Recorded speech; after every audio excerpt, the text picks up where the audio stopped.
સમાચાર વિસ્તારથી જોઈશું। અમરેલી જિલ્લાના ધારી ગીર પંથકમાં ધોધમાર વરસાદ વરસી રહ્યો છે। સવારથી જ વરસાદ વરસતા નદી નાળા છલકાયા। ધારીનો ખોડિયાર ડેમ સિઝનમાં બીજી વખત છલકાયો। ધારી ખોડિયાર ડેમના 2 દરવાજા 1 ફૂટ સુધી ખોલાયા છે। ડેમમાંથી પાણી છોડાતા શેત્રુંજી નદી 2 કાંઠે વહેતી થઈ નીચાણવાળા 40 જેટલા ગામડાઓને તંત્ર દ્વારા એલર્ટ કરવામાં આવ્યા છે। તો અમરેલીમાં ધોધમાર વરસાદ, ખોડિયાર ડેમ છલકાયો હોવાના દ્રશ્યો પણ કેમેરામાં કેદ થઈ રહ્યા છે। ડેમમાંથી નદીમાં પાણી છોડવામાં આવ્યું। નદીમાં સતત નવા નીરની આવક નોંધાઈ રહી છે। આ તરફ શેત્રુંજી નદી 2 કાંઠે વહેતી થઈ છે। ધારી અને ગીર પંથકમાં ધોધમાર વરસાદ અવિરત વરસી રહ્યો છે।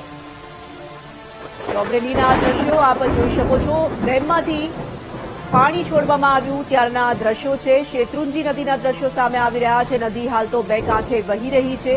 સતત વરસાદ વરસી રહ્યો છે। નીચાણવાળા અને નદી કિનારાના જે ગામ છે તેને પણ હાલ તો તકેદારીના પગલાં ભરવા માટે સૂચિત કરવામાં આવ્યા છે। શેત્રુંજી નદી 2 કાંઠે વહી રહી છે। અમરેલીના છે આ દ્રશ્યો।